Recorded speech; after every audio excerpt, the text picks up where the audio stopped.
Before I introduce my board chair real quickly, I just also want to acknowledge, we did recognize the Life Science Center, but we do see that my friend and colleague, CEO of the Life Science Center, Sue Wyndham Bannister, is here. Thanks for weathering the storm, Sue. You've done a great job.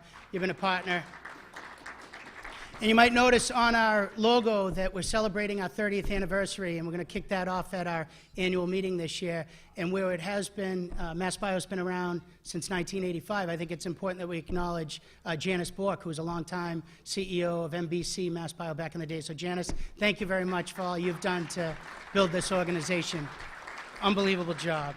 Okay, so for another perspective on where the industry sits today and where we're going, I'd like to welcome Glenn Batchelder, Chairman of the MassBio Board of Directors, to make a few remarks, and then he's actually going to sit on the panel that we're going to get right into. So thank you.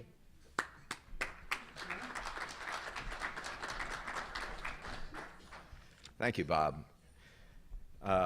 Thanks to all of you for making the time out of your busy schedules today to come join us, and in particular, slogging through the snow. In honor of Tom Brady, I wore my Uggs in today, but heeding my wife's her strong advice, she advised me to bring another pair of shoes as well, so I'd be appropriately dressed up on stage.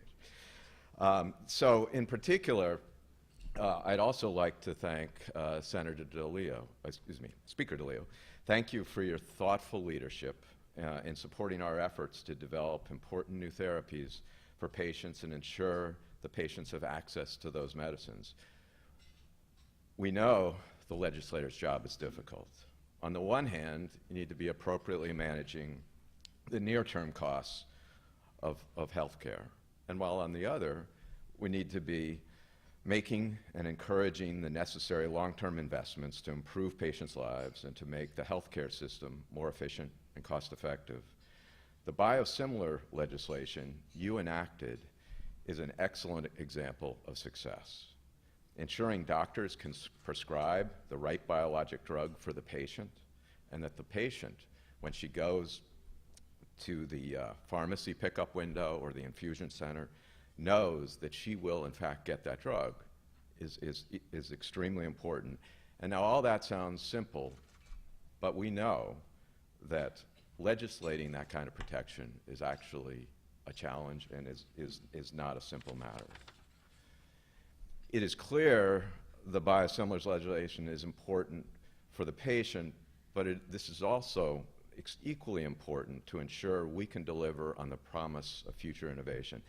Today we sit on the cusp of really, in many ways, transforming the face of medicine with technologies that we've been kind of dreaming about for decades, or actually more accurately, having lived it, failing to make work, and at the great expense to investors over that period of time. And now, finally, many of those things are finally coming to fruition.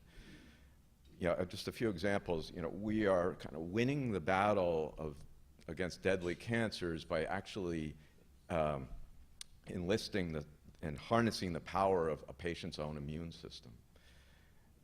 We are curing genetic diseases that really have been a life sentence of pain and suffering for many patients with gene therapy. And we are silencing in a very targeted way the production of deformed protein that causes, for example,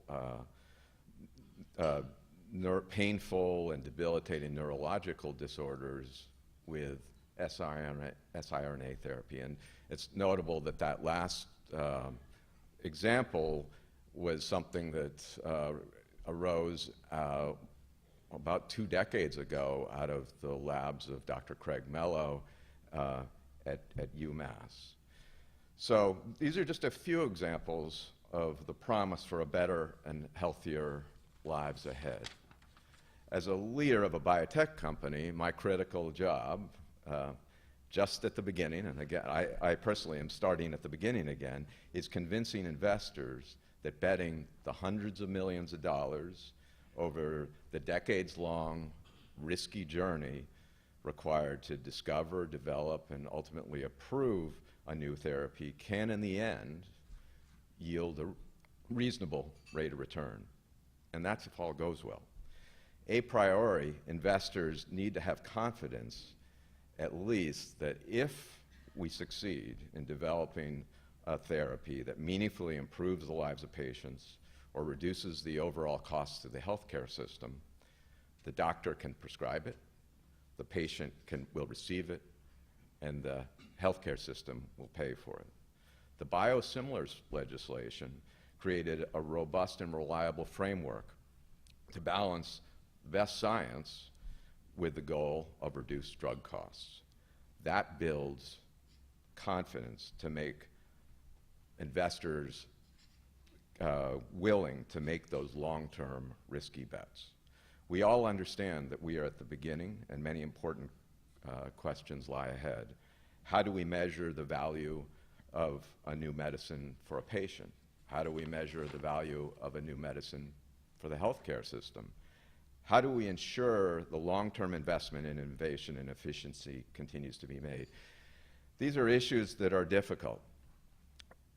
Easy sound bites do not capture the nuances that are the difference between a robust, helpful frame versus the alternative with the irreversible unintended consequences. We look forward to working together with a shared set of values that having better medicines and a more effective and affordable healthcare system for ourselves and our loved ones is an important priority. And again, I appreciate all of you taking the time this morning to continue the conversation. So with that, I'll turn it back over to Bob. Thank you, Mr. Chairman. We truly appreciate your leadership of the MassBio board.